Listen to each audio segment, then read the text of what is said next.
Hi dear students, आज हम लोग यूपी बोर्ड क्लास 11th का चैप्टर नंबर 1 मात्रक और मापन के बारे में स्टडी करेंगे। आज का ये वीडियोस बेहद इम्पोर्टेंट होगा इस चैप्टर को स्टार्ट करने के लिए, जो आप क्लास 9th में भी पढ़ के आए होंगे थोड़ा मोड़ा मापन और मात्रक के बारे में। तो यहाँ पे हम उसी चैप्टर के बारे में डिटेल में अध्ययन करेंगे।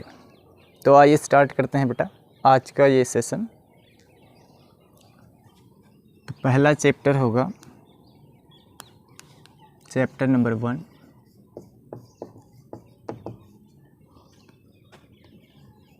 मापन एवं मात्रक,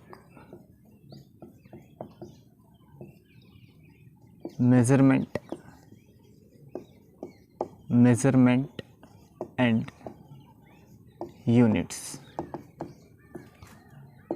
मापन एवं मात्रक या फिर मात्रक एवं मापन, ये पहला चैप्टर होगा। इससे पहले बुक्स में एक आध चैप्टर दिया है जो भौतिक जगत करके दिया है। उस चैप्टर्स को आप पढ़ सकते हैं आसानी से।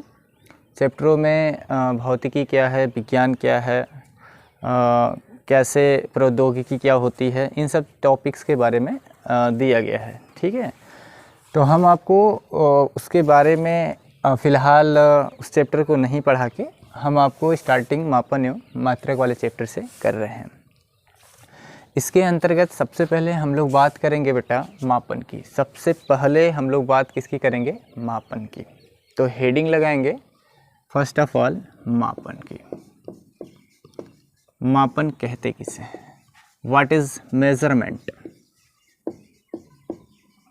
What is measurement? मापन क्या होता है, इसके बारे में बात करेंगे। तो मापन का सिंपल मतलब यदि समझें, सिंपल वे में, सामान्य भाषा में यदि मापन को हम डिफाइन करें तो मापन का मतलब होता है नाप तौल। क्या करना? नाप तौल करना, किसी चीज़ को मापना, तौलना क्या होता है? मापन होता है। चाहे उसे हम डायरेक्टली मापें या इनडायरेक्टली, यानी प्रत्यक्ष रूप से चाहे उसे मेजरमेंट करें, मापें, या फिर अप्रत्यक्ष रूप से मापन किसी भी तरह से यदि हो रहा है तो मापन हो रहा है। ठीक है, बट स्टैंडर्ड ये कोई परिभाषा तो है नहीं कि माप तौल करना मापन है। ठीक, तो इसके लिए इसकी परिभाषा हम आपको एकदम ही इजी तरीके से बता रहे हैं, व्यवहारिक तरीके से, जो आप आए दिन दैनिक जीवन में करते हैं। तो सपोज करिए आपके पास ऐसे कोई दो ऑपरेटर्स हैं। कल्पना करिए कि ये बकेट है, ये बड़ी सी बकेट, एक बाल्टी बना देते हैं, और इस बाल्टी में, ये जो बाल्टी है, इस बाल्टी में बेटा हम कुछ दूध भर देते हैं। ठीक है, इस बाल्टी में क्या है? दूध है, मिल्क है, और एक आदमी है जो दूध का लेन देन करता है, जिसे ग्वाला अर्थात मिल्कमैन कहते हैं, दूध वाला कहते हैं। तो वो कल्पना करिए, इस बकेट में आपके पास दूध है और एक ग्वाला है जो दूध को लेने के लिए एक यंत्र इस्तेमाल करता है, एक वस्तु का इस्तेमाल करता है, जिसे हम मापक यंत्र भी कह सकते हैं, और एक तरह से देहाती भाषा में इसे पौआ कहा जाता है। जानते हैं, ये जो उपकरण होता है ग्वाले के पास, इसकी जो धारिता होती है वो फिक्स होती है कि ये जो मापने वाला यंत्र है ये या तो 250 ml का हो सकता है, या आधा लीटर का होगा, या फिर 1 लीटर का होगा। देखे होंगे ना आप, इसके बारे में तो जानते ही होंगे। तो जब ये ग्वाला, जिसके पास ये पौआ जिसे कहते हैं, इस ऑपरेटर से आपके दूध को मापेगा तो आपको भी संतुष्टि मिलेगी और उसे भी, क्योंकि ये जो दूध बाल्टी में है ये तो पता नहीं है कितना है, जो दूध बाल्टी में भरा है वो पता है कितना है। यदि वो ग्वाला ये कह दे कि आपके बाल्टी में जितना दूध है, हम डायरेक्टली इस पूरे दूध को बिना इस पौवे के इस्तेमाल के अपने बल्टा में, जो बड़ा सा जिसमें दूध हो रखता है, बड़ा सा एक लोहे का बना उपकरण होता है, उसमें वो डाल लेता है, या फिर प्लास्टिक के भी आजकल बर्तन लेके वो घूम रहे हैं। तो डायरेक्ट यदि इसे वो अपने उपकरण में डाल लेगा, जो भी वो बर्तन लिया है, और आपसे कह देगा कि आपके बाल्टी में जो दूध था वो 5 लीटर था, आप मान लेंगे? नहीं। अब कैसे मान सकते हैं भाई कि इसमें 5 लीटर दूध होगा या 3 लीटर दूध होगा? क्या उसने मापा? नहीं ना। तो ये जो बकेट में दूध भरा है, बकेट में जो दूध है, ये दूध क्या है? अज्ञात है। और यहाँ जो देख रहे हैं ये उपकरण, इसकी धारिता तो फिक्स है ना, कि एक बार यदि बकेट से इसमें, बकेट में जो दूध है, बाल्टी में जो दूध है, इसमें जब डालेगा तो 250 ml ही लेगा। तो ये जो मापने वाला उपकरण है उसके पास, ये क्या है? ज्ञात है। पता है ना, या तो 250 ml का होगा, या आधा लीटर का होगा, या 1 लीटर का होगा, यही ना होगा। तो यहाँ पे ये जो है मापक यंत्र, ये ज्ञात है, और ये जो बाल्टी में दूध है ये क्या है? अज्ञात है। तो मापन कैसे पॉसिबल होगा? जब हम किसी अज्ञात राशि की किसी ज्ञात राशि से तुलना करते हैं। दूध क्या है? अज्ञात है, और ये इसमें जो उपकरण उसके पास है, ग्वाले के पास, वो ज्ञात है। तो इस दूध की धारिता कितना लीटर है दूध इस बाल्टी में, ये पता करने के लिए हमें दूध को इस उपकरण में बार बार डालना पड़ेगा। ठीक है। तो यदि ये 2.5 ml का है, 2.5 ml का है, तो ये फिक्स होगा और ये अनफिक्स होगा। तो किसी अज्ञात राशि की किसी ज्ञात राशि से क्या करना? तुलना कर देना। क्या कहलाता है? मापन। अज्ञात राशि की किसी ज्ञात राशि से तुलना करना क्या कहलाता है? मापन। आसानी से आप देख रहे हो, आपको डेफिनेशन भी याद हो गई होगी कि इसमें जो दूध है वो अज्ञात था, तो जब इसमें डाल रहा है तो इससे वो पता लग जाएगा। यदि 4 पौवा ऐसे करके डाल रहा है, 250 4 बार, तो कितना दूध हो गया आपका? 1 लीटर हो जाएगा। तो आपको भी संतुष्टि हो जाएगी और उसे भी संतुष्टि हो जाएगी। समझ पा रहे हैं? कोई तकलीफ है? मेरे आशा से आपको इसकी परिभाषा एकदम ईजी वे में याद हो गई होगी। तो मैं परिभाषा यहाँ पे लिख देता हूँ। ये फिगर के माध्यम से हमने आपको मापन की परिभाषा याद कराया, जो कि आपको अच्छे से याद भी हो गई होगी। तो यहाँ लिखिए परिभाषा, परिभाषा लिख लीजिए। डिफिनीशन लिखिए बेटा। ज्ञात राशि की, किसी अज्ञात राशि की, किसी अज्ञात राशि की किसी ज्ञात राशि से, ज्ञात राशि से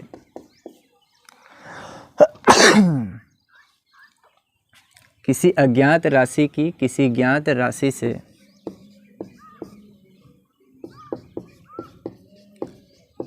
तुलना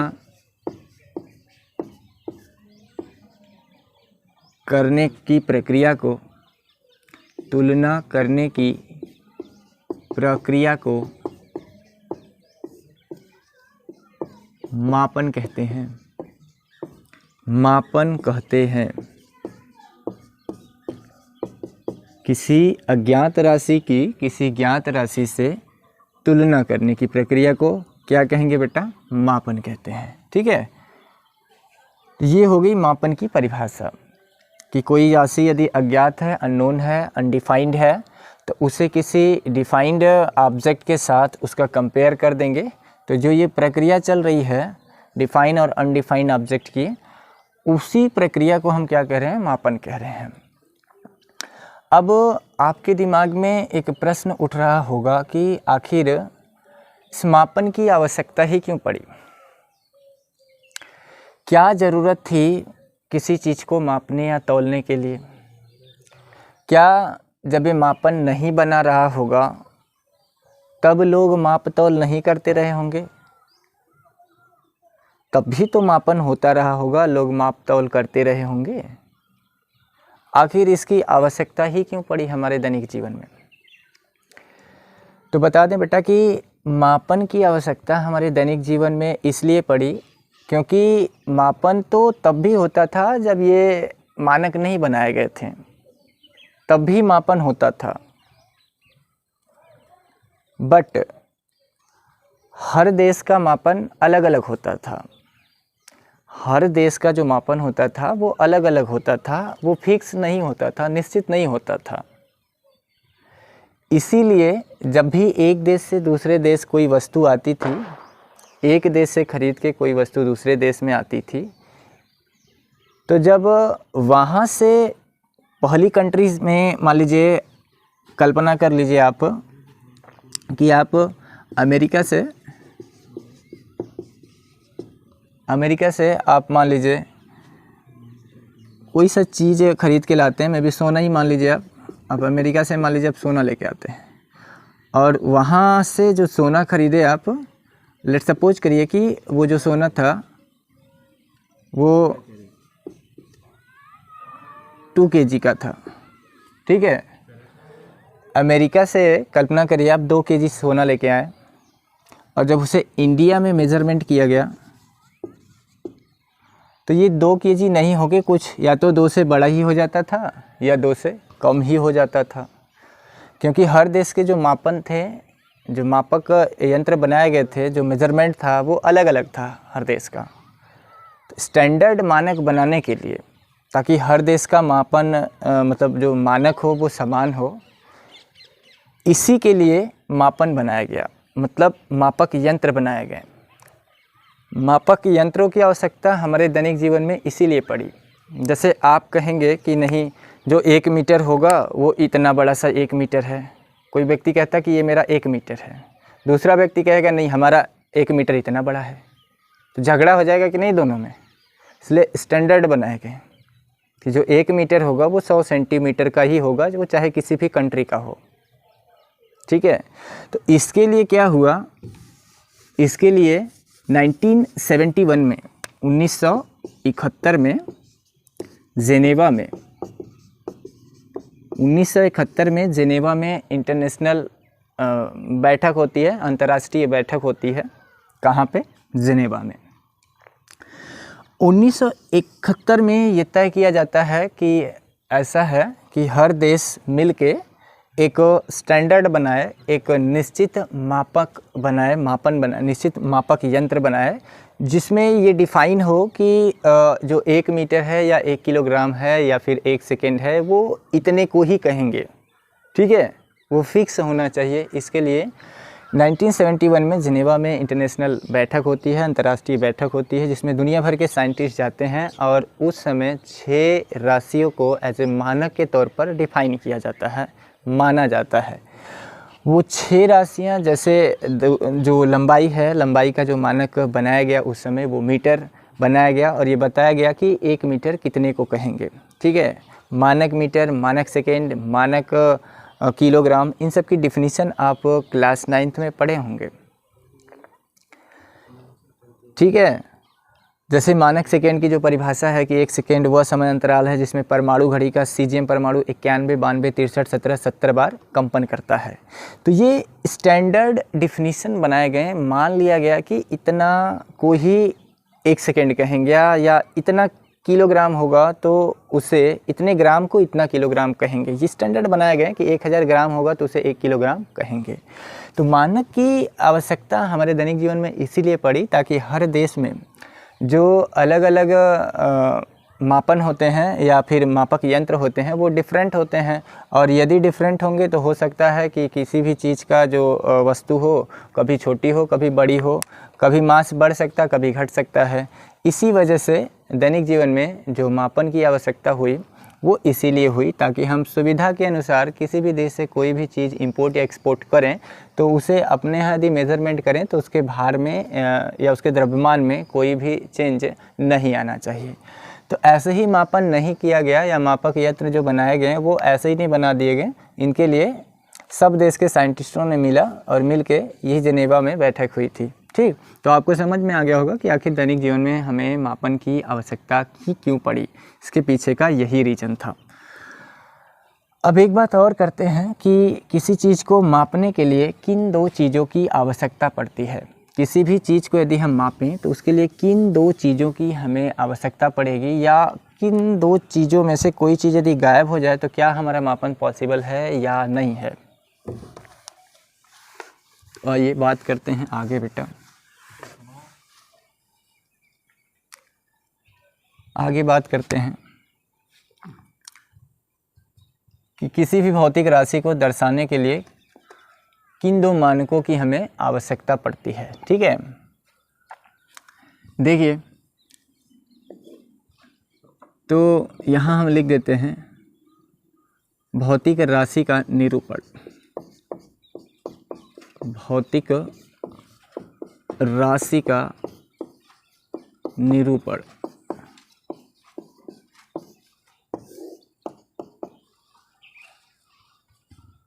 भौतिक राशि का होती है, या उसको समझाने से पहले हम आपको ये बताना चाहेंगे कि राशि क्या होती है।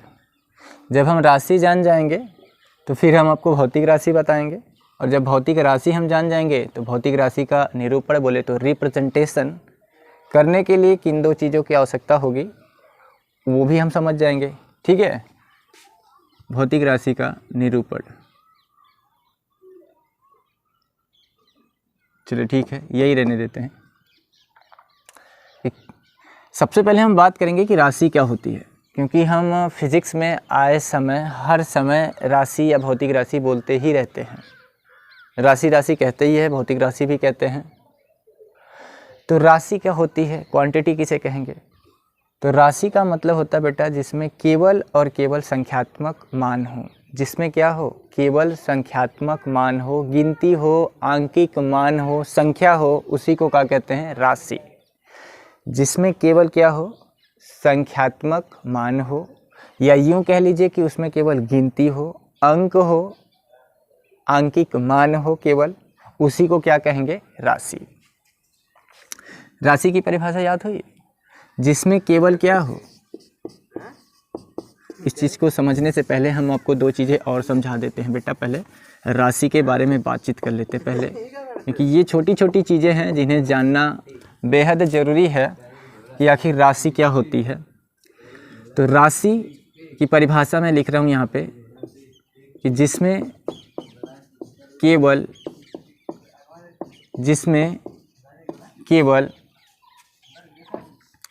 संख्यात्मक मान हो, संख्यात्मक मान, या यूँ कह लो इसे आंकिक मान भी कह सकते हैं, या आप यूँ कह सकते हैं कि इसमें केवल अंक हो। संख्यात्मक मान हो, या फिर आंकिक मान हो, या फिर अंक हो, या फिर आप ये कह सकते हैं कि गिनती हो,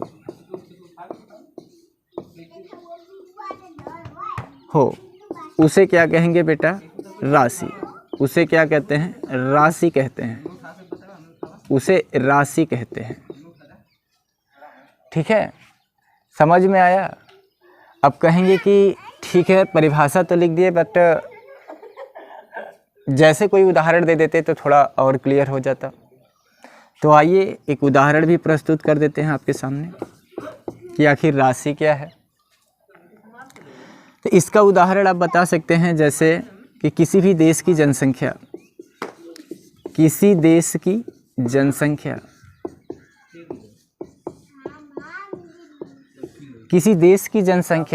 मान लीजिए आप कह रहे हैं कि भारत की जनसंख्या 1 अरब 38 करोड़ है, 1 अरब 38 करोड़ है।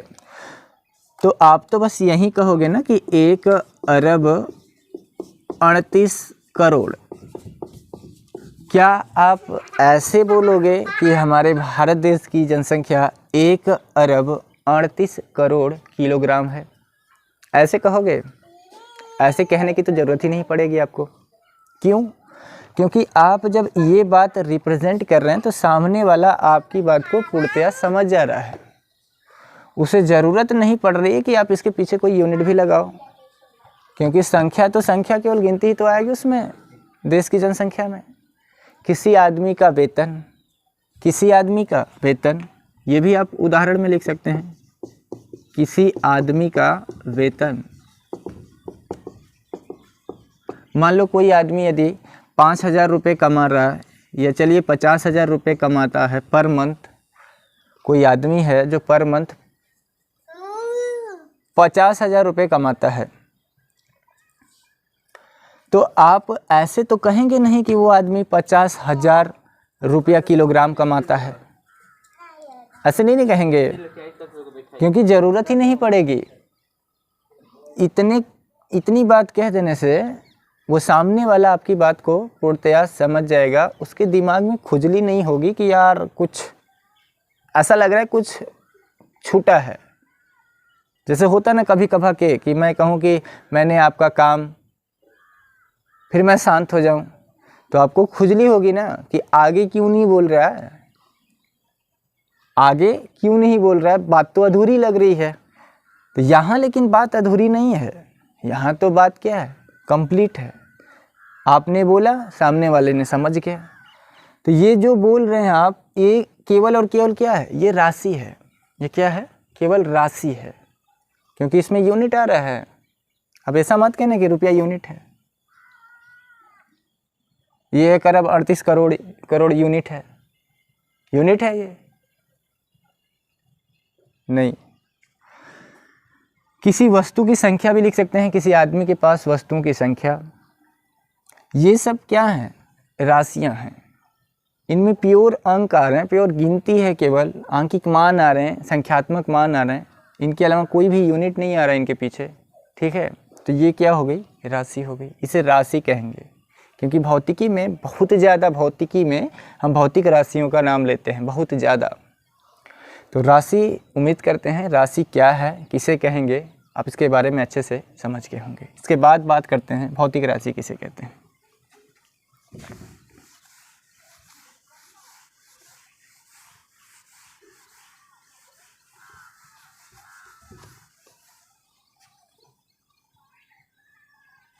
हेडिंग लगाएंगे, भौतिक राशि।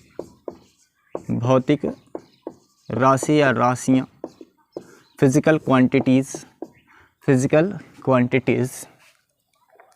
भौतिक राशि कहने से तात्पर्य होगा बेटा, जिसे हम प्रत्यक्ष अथवा अप्रत्यक्ष रूप से माप सकते हैं। जिसे हम प्रत्यक्ष अथवा अप्रत्यक्ष रूप से क्या करें, माप सकते हैं, वो क्या होगा, भौतिक राशि। जैसे हम कहें कि हमें 5 केजी का मेज़रमेंट करना है, 5 केजी का मेज़रमेंट करना है, तो 5 केजी को मापने के लिए हमारे पास तो बाट है ना, 5 केजी का बाट है, उसे हम तो 5 केजी आसानी से मेज़रमेंट कर सकते हैं कि नहीं। तो जो 5 केजी है ये तो द्रव्यमान है, क्या है, द्रव्यमान हो गया ना, क्योंकि द्रव्यमान का मात्रक ही क्या होता है, किलोग्राम। तो जो द्रव्यमान है ये भौतिक राशि है कि नहीं, हो गई, क्योंकि हम इसे माप तो सकते ना जी, 5 किलोग्राम को तो माप सकते हैं, और यदि 5 किलोग्राम को जब माप सकते हैं तो ये हो गई आपकी भौतिक राशि। 10 लीटर है, उसे भी माप सकते हैं, 5 मीटर है, उसे भी माप सकते हैं, 10 सेकेंड है, उसे भी माप सकते हैं। तो जिन चीज़ों का हम मापन कर सकते हैं उसी को क्या कहते हैं, भौतिक राशियाँ। तो प्रारंभ में हमारे पास जब स्टैंडर्ड बनाए गए थे तो उस समय 6 ही भौतिक राशियाँ थी। बाद में जो पदार्थ की मात्रा मोल है उसे भी ऐड करके अब हमारे पास 7 भौतिक राशियाँ हैं। वर्तमान समय में हमारे पास कितनी भौतिक राशियाँ हैं, 7। तो भौतिक राशि किसे कहेंगे, इसकी परिभाषा में लिख देता हूँ यहाँ पे, जिसे हम प्रत्यक्ष अथवा अप्रत्यक्ष रूप से माप सकते हैं। जिसे प्रत्यक्ष अथवा अप्रत्यक्ष रूप से माप सकते हैं। भौतिक राशियाँ कहलाती हैं, भौतिक राशियाँ कहलाती हैं, भौतिक राशियाँ कहलाती हैं। कहेंगे जैसे बताइए, जैसे भैया कुछ भी ले लो यार, 6 आपके 7 आपके पास भौतिक राशियाँ हैं, उनमें से किसी एक का नाम लिख लीजिए। जैसे लंबाई है, द्रव्यमान है, चलिए लंबाई पूरा लिख देते हैं, लंबाई है, द्रव्यमान है ना, सेकंड है इत्यादि। ये सब की सब क्या हैं? भौतिक राशियां हैं, क्योंकि इन सब को आप क्या कर सकते हैं? माप सकते हैं, इसलिए ये सब की सब हो गई भौतिक राशियां। अब पुनः आपके दिमाग में प्रश्न उठेगा कि यदि ये सब की सब भौतिक राशियां हैं तो इनकी संख्या कितनी है, और इन भौतिक राशियों को जब हम भौतिक राशि कहेंगे तो उनके साथ किन किन चीज़ों की आवश्यकता पड़ती है, या किसी भी भौतिक राशि में किन 2 चीज़ों का होना परम आवश्यक है। ठीक है, तो सबसे पहले हम बात करेंगे कि हमारे पास जो भौतिक राशियां हैं उनको प्रदर्शित करने के लिए किन 2 चीज़ों की आवश्यकता पड़ेगी। तो आगे हम हेडिंग डाल रहे हैं बेटा, लिखिएगा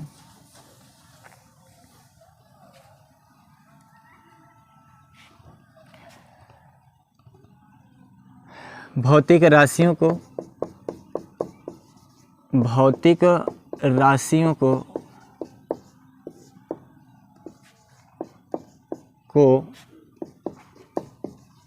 निरूपित करना, भौतिक राशियों को निरूपित करना या भौतिक राशियों का निरूपण।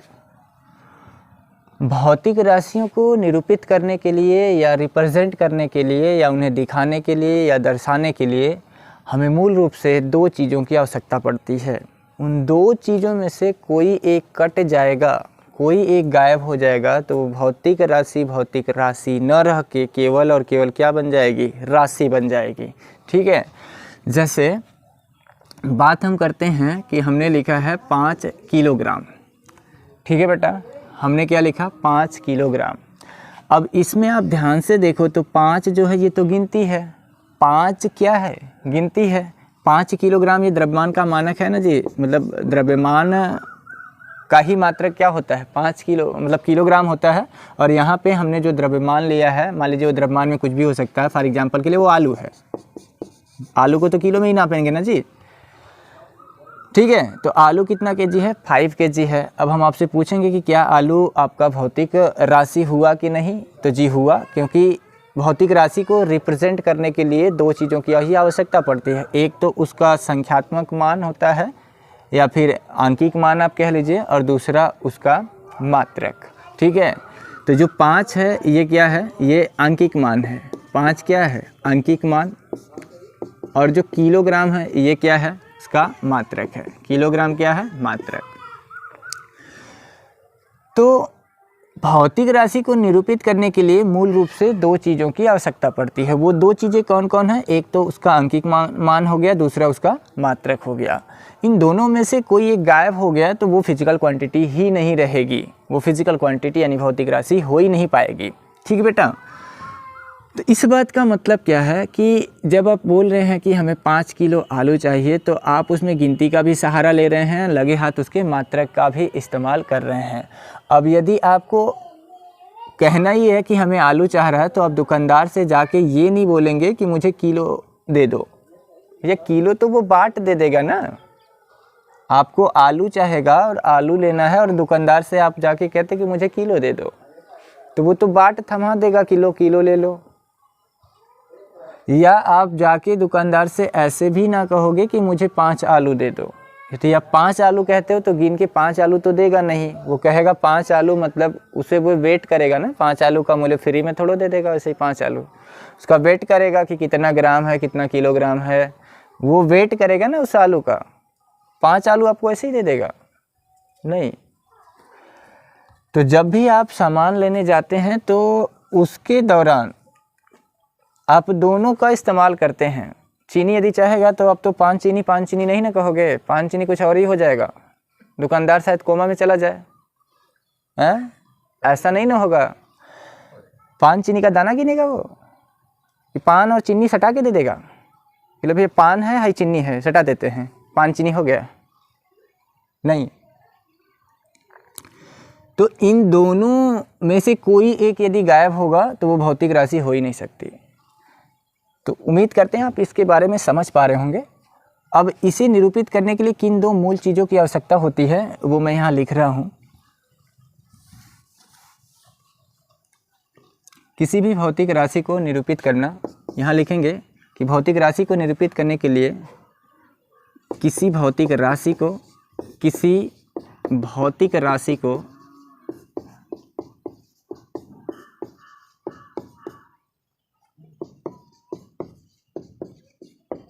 निरूपित करने के लिए या प्रदर्शित करने के लिए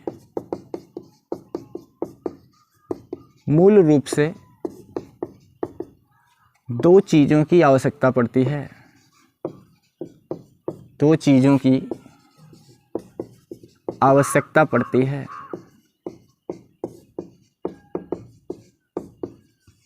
वो दो चीज़ें क्या क्या हैं बेटा?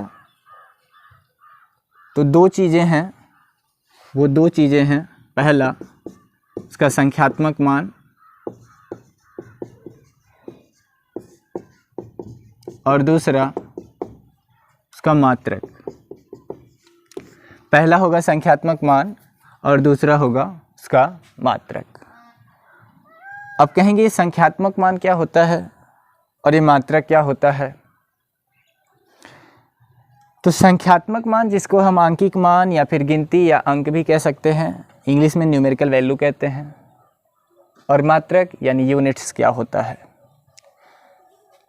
तो हम आपको पुनः बताते हैं या हेडिंग लगाएंगे आगे संख्यात्मक मान का। संख्यात्मक मान किसे कहते हैं? आइए हेडिंग लिखते हैं, संख्यात्मक मान।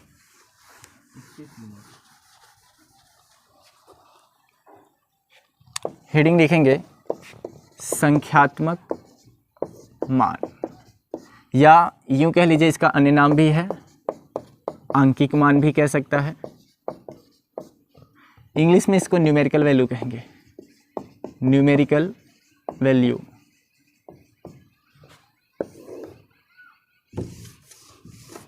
आंकिक मान क्या होगा बेटा, या संख्यात्मक मान क्या होता है या क्या प्रदर्शित करता है? फॉर एग्जांपल के लिए इसे समझाने के लिए हम आपको एक उदाहरण के माध्यम से समझाते हैं। मान लीजिए कोई छड़ है और इस छड़ की लंबाई देता है 30 मीटर। बोलता है कि कोई छड़ है जिसकी लंबाई कितना है? 30 मीटर है। तो इसमें जो 30 है यही आपका क्या है? संख्यात्मक मान है या आंकिक मान है। इस बात का मतलब क्या है? ये संख्यात्मक मान बताता क्या है?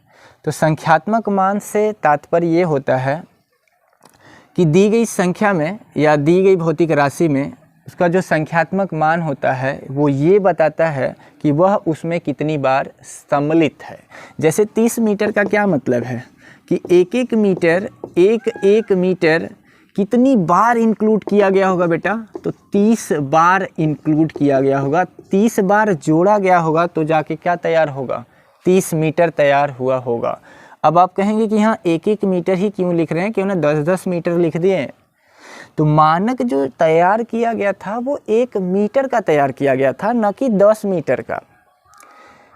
इसी वजह से हमने 1 + 1 मीटर + 1 मीटर + 1 मीटर 30 टाइम्स लिखा है, 30 बार लिखा है। समझ पा रहे हैं? तो किसी भी भौतिक राशि में उसका संख्यात्मक मान यह बताता है कि वह दी गई राशि में कितनी बार सम्मिलित है।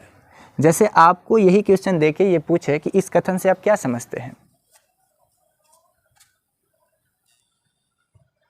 तो ये 30 मीटर दिया है, इस बात का क्या मतलब है? इस कथन से आप क्या समझते हैं? तो इस कथन से हम ये समझते हैं कि किसी छड़ की जो मात्रक मीटर है वह इसमें 30 बार सम्मिलित है। कितनी बार? 30 बार। या वो कहेगा किसी छड़ की लंबाई 5 मीटर है, इस कथन से आपका क्या अभिप्राय है? तो आप ये कहेंगे कि छड़ की लंबाई में उसका मात्रक जो मीटर है वो 5 बार सम्मिलित है। मीटर मीटर मीटर मतलब एक एक मीटर लिखा गया होगा कितनी बार? 5 बार लिखा गया होगा। तो संख्यात्मक मान की हम परिभाषा यहाँ लिख देते हैं, या आंकिक मान की परिभाषा किसी भौतिक राशि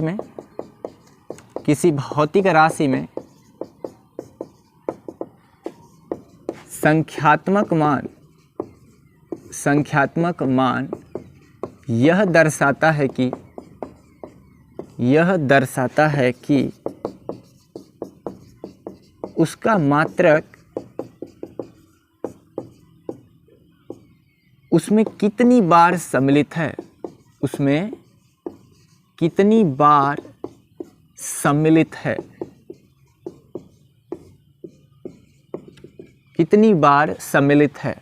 जैसे कहने का मतलब किसी छड़ की ही लंबाई ले लेते हैं, सपोज 10 मीटर, तो इस बात का मतलब है कि उस छड़ की लंबाई में उसका जो मानक मीटर है वो कितनी बार इंक्लूड है, 10 टाइम्स, यानी 10 बार इंक्लूड है। ठीक है, तो इसके बारे में और भी चीज़ें हम आपको डिटेल में प्रोवाइड कराएंगे। तो आज के लिए बस इतना ही करते हैं बेटा, शेष चीज़ें हम आपको नेक्स्ट वीडियो में प्रोवाइड कराएंगे, क्योंकि वीडियो ज़्यादा लंबी हो जाएगी। इसी वजह से हम आपको वीडियोस को इतने टॉपिक तक ही स्टॉप करते हैं। तो यदि आपको वीडियो हमारी अच्छी लग रही है, पसंद आ रही है, हमारे द्वारा की गई मेहनत आपको अच्छी लग रही है, तो आप हमारे वीडियोस को लाइक करिए, चैनल को सब्सक्राइब करिए और बेल आइकन ज़रूर प्रेस कर लीजिए, क्योंकि जब जब हम नई नई वीडियोस रोज़ाना प्रोवाइड कराते रहेंगे तो आपको इन्फॉर्मेशन सबसे पहले मिले। Thanks for watching my videos.